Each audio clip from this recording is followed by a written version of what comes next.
Hello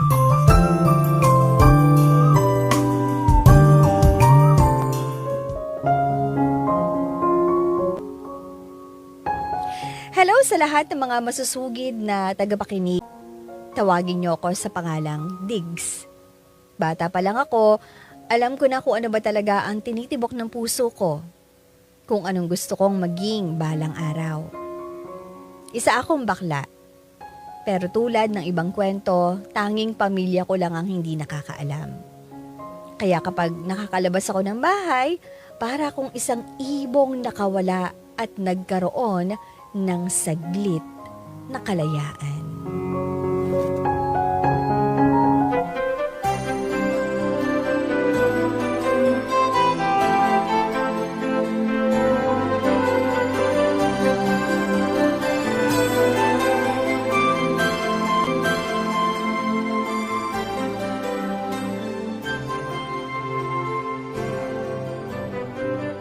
Bakla, ano ba? Matagal pa ba yung ginagawa mo sa mata ko? Konting-konti na lang makakatulog na ako dito, oh. Ay, ano ka ba? Konti na lang. Kasi naman ang likot eh. Huwag ka nang kasing malikot. Lalagpas yung eyeliner, te. Aba, hindi naman ako gumagalaw, ah. Teka lang. O, ayan. Okay na.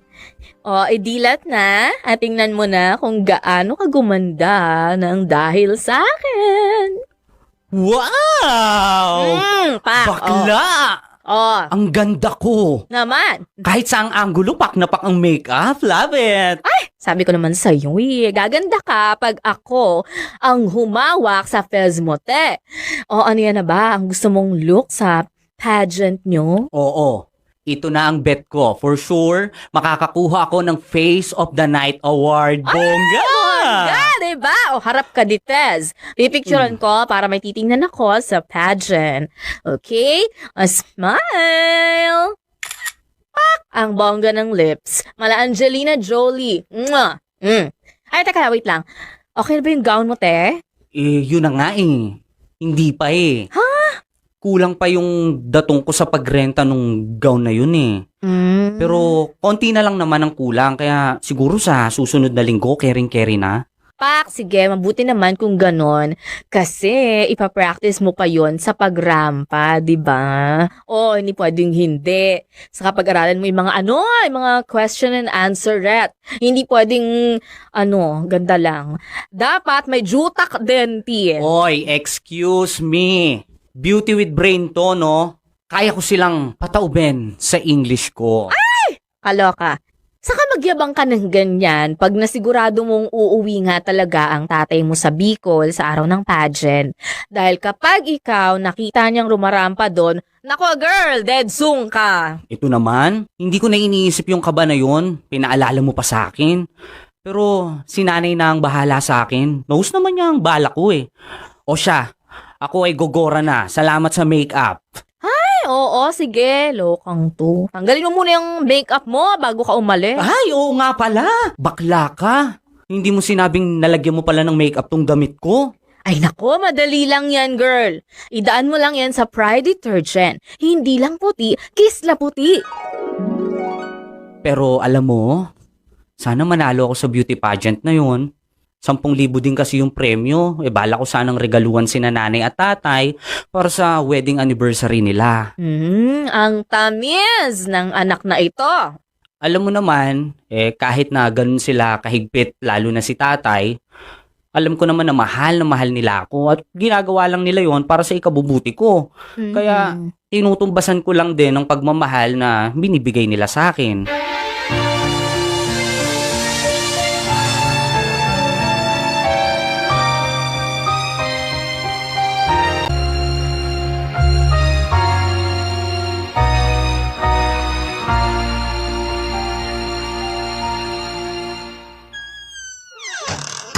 Saan ka galing?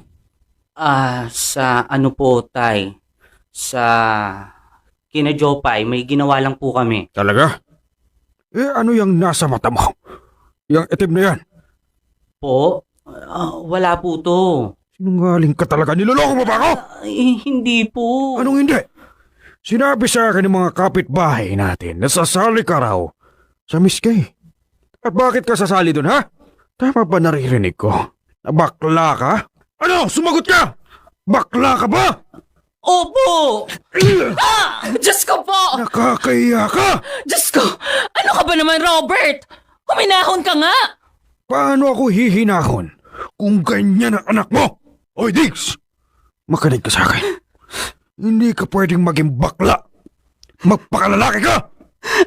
Bakit hindi ako pwedeng maging bakla, Tay? Dahil sa nakakahiya? Dahil ba kung ano ang sasabihin nila tungkol sa'yo dahil salot sa lipunan ng mga bakla? Dahil walang magmamahal sa'yo na totoo.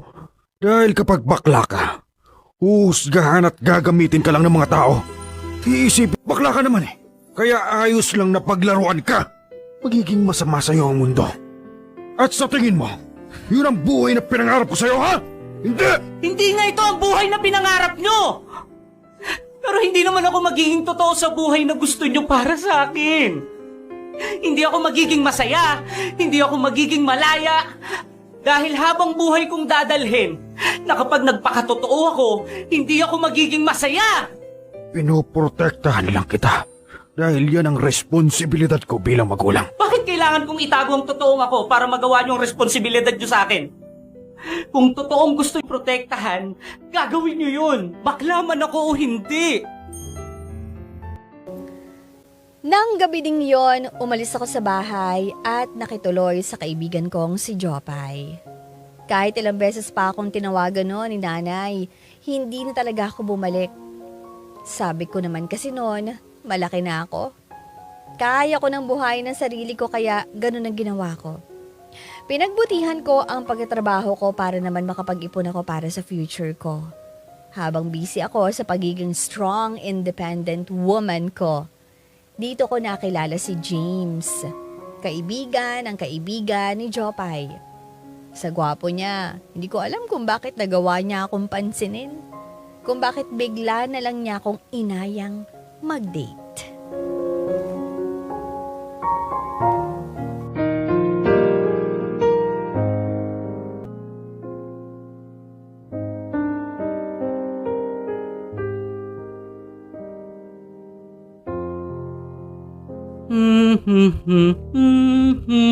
Bakla!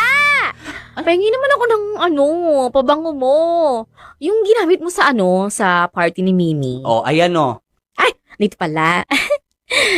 Hoy, sana naman ang rampa, girl. Ganun ang itsura. Inaya kasi akong lumabas ni James. Talaga? Seryoso? Like, si James? Yung super duper mega ultrang Papa Bells? Oo, ha? Pero, oo, siya nga. Kakaloka. O, paano, te? Paano? Chika mo. Anong paano? Bakit hindi ba ako pwedeng ayain lumabas ng isang katulad ni James? Baliw to. Hindi naman ganon yung ibig kong sabihin. I mean, paano ka ba niya inaya? Like, sa text ba? Tawag ba? Personal? Ganon. Sa personal. Nakasabay ko kasi siyang bumili ng ulam dyan sa karinderya ni Aling Marie. Tapos, ayun. Habang hinahatid niya ako dito sa bahay, bigla niya akong tinanong kung pwede raw ba kaming lumabas ngayong Sabado. Magpapakipot pa ba ako? Siyempre hindi, no? Go na agad. Kabagera ka, te! Kabagera ka, bakla! Nabingwit ka ng katulad ni James. Ikaw na nagmamay-ari ngayon ng korona ng kagandahan. Oh, thank you. Ay, pero kahit mabuti namang tao si James, mag-iingat ka pa rin sa kanya, ha? Baka alam mo na, biglang magbago ang ihip ng hangin. Sus, knows ko naman yan. Ano lang to, landian lang, ganun. Kilig. Pero, hindi naman ako magseseryoso. Kung laro lang ang gusto niya at makikipaglaro siya, syempre, dapat mas mautak ako.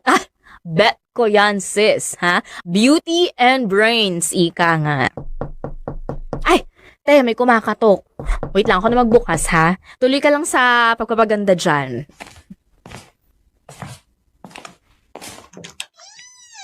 Ay, Tita Mercy! Kayo pala yan. Good afternoon. Kamusta? Nandyan ba si Diggs? Ay, opo. Sige, tita. Enter the dragon muna kayo dito, ha? Tatawagin ko lang siya. Okay, salamat.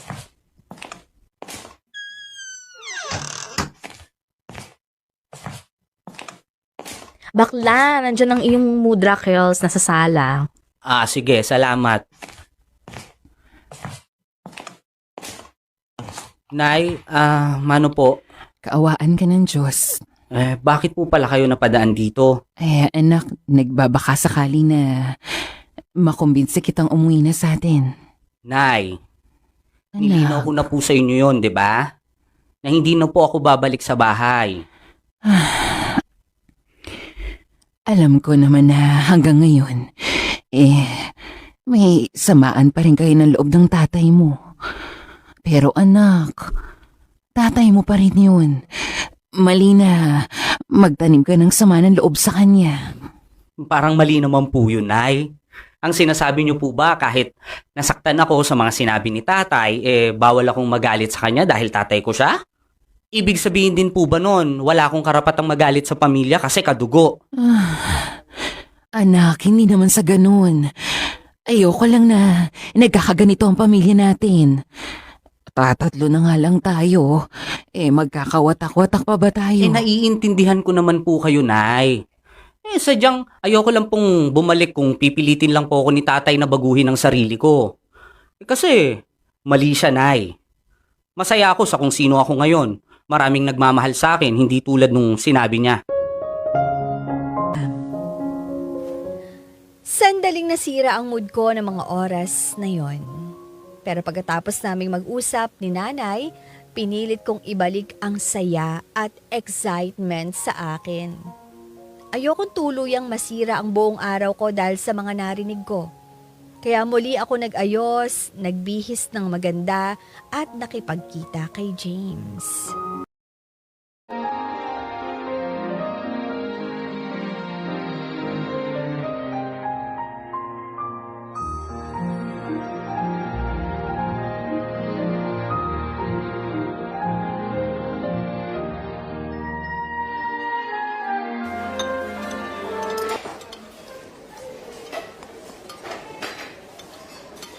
Uy, James. Sigurado ka bang dito talaga tayo kakain? Parang mahal yata dito eh. Relax. Kakasweldo ko lang kasi, tsaka malaki yung binigay na bonus.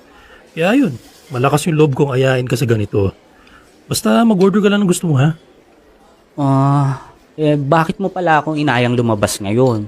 Gusto lang kitang mas makilala. Bakit? Dahil sa gusto kitang makilala. Bakit? May magagalit ba kapag may nakaalam na lumabas tayo ngayon? Naku, wala. As in zero. Mabuti naman. At least wala akong kaagaw sa atensyon mo. Ha? Alam mo, gutom ka na yata. Medyo mabagal na yung process ng isip mo ngayon eh. Mag-order na tayo. Anong gusto mo? Itong spaghetti with meatballs na lang. Medyo diet ako eh. Okay. Waiter! Ready to order na po? Yes, isang spaghetti with meatballs and then isang chicken pesto pasta tapos 2 grilled cheese sandwich. How about drinks po? Mango smoothie. Dalawain mo na.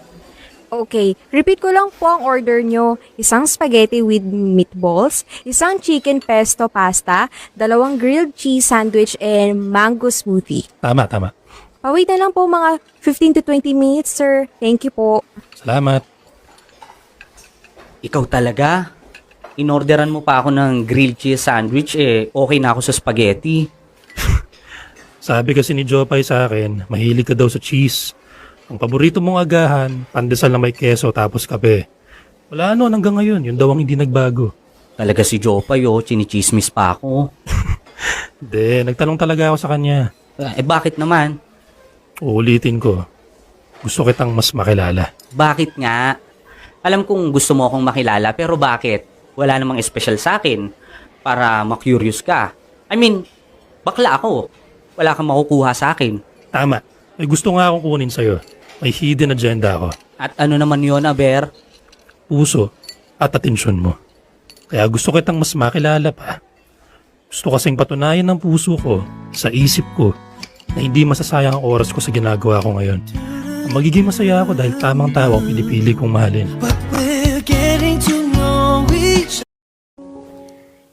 Naging malapit kami ni James sa isa't isa hanggang nauwi ang lahat sa matamis na pag-iibigan. Kumuha kami ng isang maliit na unit at nagsama. Tulad ng inaasahan, marami ang humusga. Nanlait. Pero lahat ng yon, binaliwala naming dalawa dahil ang importante naman, totoong nagmamahalan kami.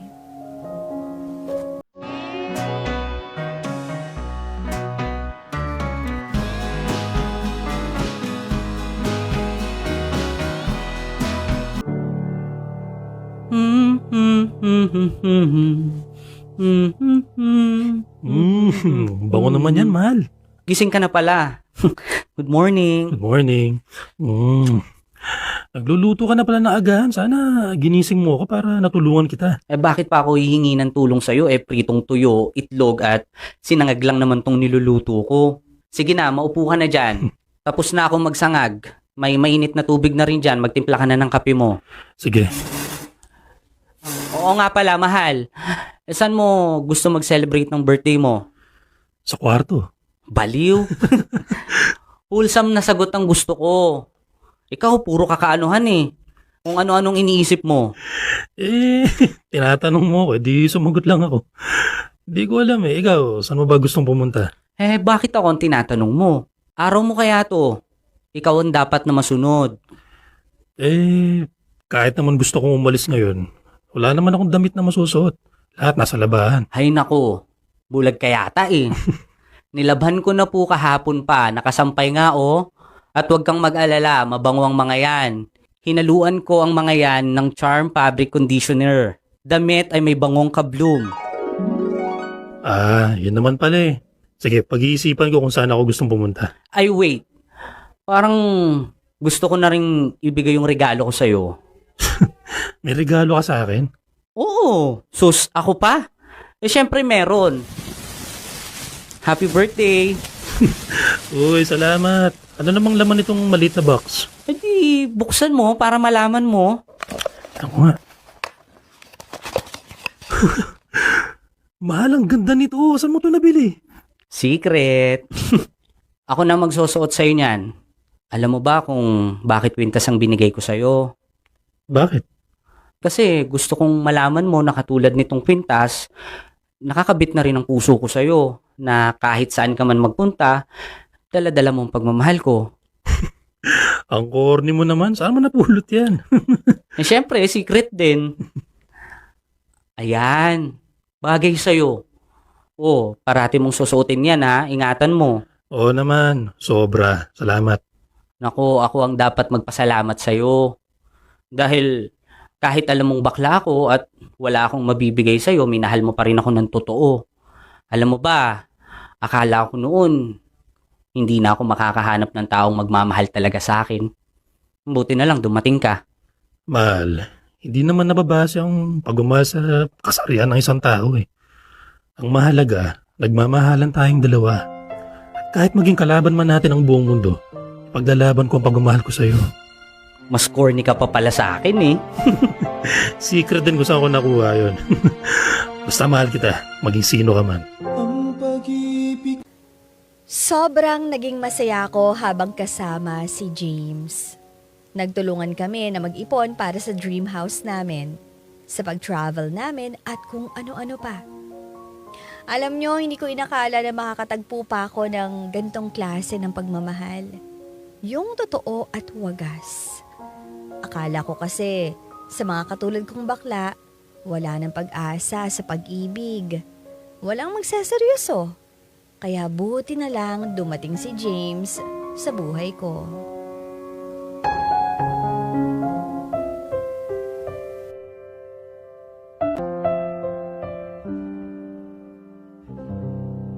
Kailan ka naman uuwi dito? Halos isang linggo ka na dyan sa Davao ah. Ngayong weekend, marami lang kasi akong ginagawa dito kaya natagalan ako. Ngayong weekend? Sakto, second anniversary natin yun ah. Talagang tinawon ko sa anniversary natin para naman makapag-celebrate tayo. Na-excite naman ako sa sinabi mo. Sige, maghahanda ako ng bongga sa pagdating mo. Sobrang na-miss kaya kita. Yes na rin kita. Sige naman, may gagawin pa kasi ako eh. Tinawagan lang kita para kumustahin ka. Mag-iingat ka dyan ha. Ikaw din. Mag-ingat ka dyan. I love you. I love you too. Bye. 4 na araw pa ang hihintayin ko bago siya makauwi. Sino naman to? Nandyan na!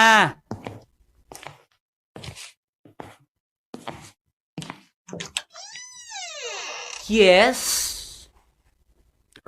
Tay? Thanks. Pwede ba kitang makausap? Sige po. Pasok po kayo. Salamat.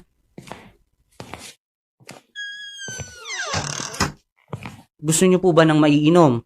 Hindi na. Ayos lang ako. Bakit po pala kayo napadaan dito? Nakita ko nung nakaraang linggo. May kasama kang lalaki. Alam ko na yun ang boyfriend mo. Dahil magkahawak kayo ng kamay. Siya ba yung kinikwento ng nanay mong si James? Tay, 2 taon na kami ni James. Kung sasabihan niyo ako ngayon ng mga mali kong ginagawa at malaking kasalanan to, makakaalis na po kayo. Masaya ka ba? Ha? Masaya ka ba kako sa buhay mo ngayon kay James? Sobra. Unang beses kong naramdaman na malaya ako. Na nagiging totoo ako sa sarili ko. Na hindi na ako natatakot na husgahan ako ng ibang tao dahil alam ko at sigurado ako na may mga tao pa rin nagmamahal sa akin. At isa na po doon si James. Sige. Kung masaya at makontento ka na, tatanggapin ko na rin. Po? Naging mahirap para sa akin ang lahat ng pangyayari. Ulitin ko, hindi ganitong klaseng buhay ang pinangarap ko sa iyo, anak. Pero pinangarap ko rin na maging masaya ka. Na makaramdam ka ng totoong pagmamahal. At kung yung buhay na to ang nagbibigay nun sa iyo, anak, tatanggapin ko na rin. Kahit maging ano ka pa, anak pa rin kita. Salamat po, Tay. Maraming salamat po. Hindi. Ako ang dapat magpasalamat sa iyo. Namulat ako sa maraming bagay dahil sa iyo, anak. At patawarin mo ako sa mga naging pagkukulang ko sa iyo. Hayaan nyo na po yun. Kalimutan na po natin yun. Ang mahalaga, maayos na ang lahat. Okay na tayo. Dito ko na-realize na unti-unting nagiging maayos ang lahat. May lalaking totoong nagmamahal sa akin at nagawa na rin akong tanggapin ang tatay ko. Pakiramdam ko noon, lahat ng saya ay nasa akin na. Napakaswerte ko sa buhay, kaya pinangako ko sa sarili ko na hinding-hindi ko sasayangin yon. Hiniling na sana hindi panghabang buhay na saya na ang nararanasan ko. Hanggang isang araw,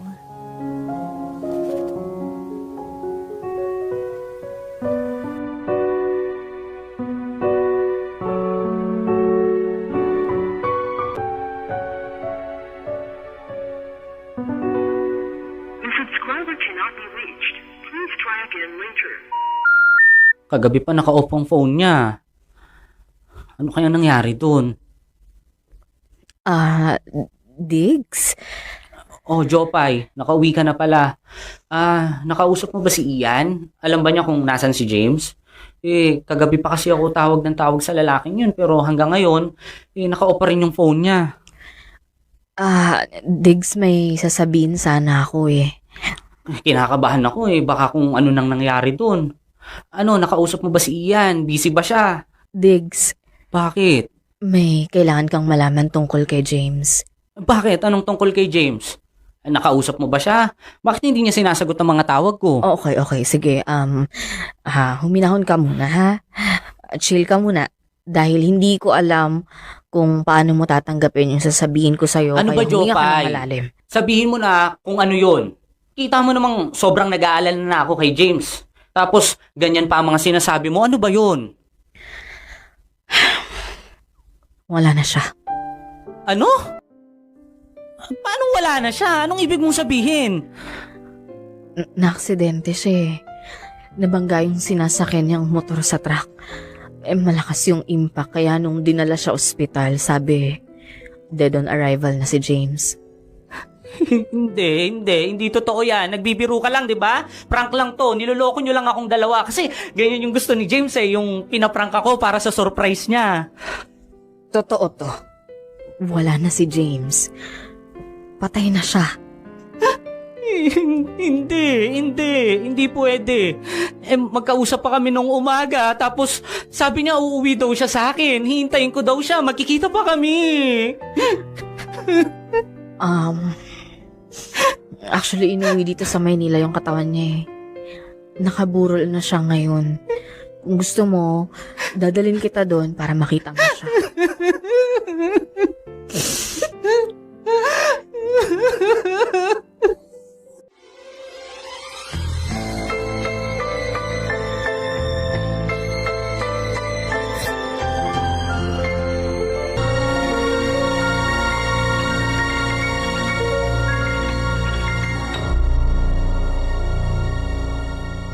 Oh, ba't nandito ka sa labas? Sinahanap ka ni Tita Sela.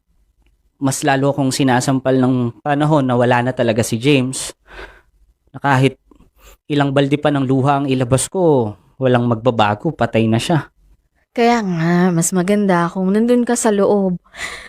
Sulitin mo yung mga natitirang oras na pwede mo siyang makita. Ayoko. Hindi ko kaya. Tama nga sila, no? Ang daya ng mundo. Kung kailan nakahanap na ako ng taong magmamahal sa akin ng totoo. Kung kailan naging masaya na ako, saka biglang binawi lahat. Walang natira. Parang ang hirap maging masaya sa buhay. Kasi binabawi para maging miserable ka ulit. Ay, ano ka ba? At least alam mo na kung ano yung halaga mo ngayon. At dahil yun kay James. Kasi pinaramdam niya sa'yo yung klase ng pagmamahal na dapat sa'yo. Yung pag-aalaga. Yung respeto. Mahirap. Alam ko naman yun, mahirap. Naiintindihan kita. Kaya, ayan, sige lang. Yakapin mo lang muna yung sakit ngayon. Iyak mo lang. Para hindi mawala sa alaala mo ang lahat ng mga masasayang oras niyo ni James na magkasama. Ang daya. Sobrang daya ng mundo. Kung kailan masaya at kontento ka na, kung kailan nag-uumpisa ka ng tuparin ang mga pangarap mo, saka nito sisirain ng lahat. Saka aalisin ang mga dahilan kung bakit masaya ka na. At walang ibang ititira sa'yo kundi sakit at hinagpis. Isang taon na simula nung namatay si James. Pero hanggang ngayon, nandito pa rin sa puso ko yung sakit. Madalas ko siyang puntahan sa puntod niya. Kinakausap at sinasabi ang lahat ng mga nararamdaman ko. Kahit wala na si James, siya pa rin ang nagbibigay at nagpapagaan sa bigat ng dinadala ko. Kaya kayo nakikinig, wag na wag niyong sasayangin ang bawat minuto na kasama niyo yung mga taong mahal ninyo. Hanggat may oras, iparamdam ninyo sa kanila ang pagmamahal niyo. Dahil madalas, madaya ang mundo. Hindi mo alam kung kailan at papaano niya kukunin ang pinakamahalagang bagay sa buhay mo. Hanggang dito na lang, Diggs. Nakakalungkot, ano? Okay na sana, no? Alam ko ito yung mga nasa isip nyo ngayon, yung mga linyahan nyo ngayon, okay na sana, tanggap na siya ng tatay niya kasi natuwa din naman yung tatay niya. I think malaking factor na nakita ng tatay niya na merong isang lalaki na talaga namang nagseseryoso sa kanya. Kasi yun lang naman yung fear ng mga magulang, ano, kapag ka nakikipagrelasyon ng kanilang mga anak. Kahit na regardless of the gender, babae man yan, lalaki, or member ng LGBTQIA+ community, 'di ba? Ang ayoko lang maagrabyado, maloloko, masasaktan ang anak ko. Yun lang naman yun. Pero nung nakita ng tatay niya na merong totoong lalaking nagmamahal sa kanya, di ba yun yung linya niya, nakita kita na may kasama kang lalaki. Siguro boyfriend mo yun. Doon nagsimula ang conversation, nagkaayos at tinanggap siya ng kanyang tatay sa kung ano yung pagkatao niya. 'Di ba? And heto na, yung sinasabi ko sa inyo huling tagpo. That's why sinabi ko sa inyo kanina, 'di ba? Kanina sabi ko, madalas kapag ka mga gantong klase ng mga relasyon, 'di ba?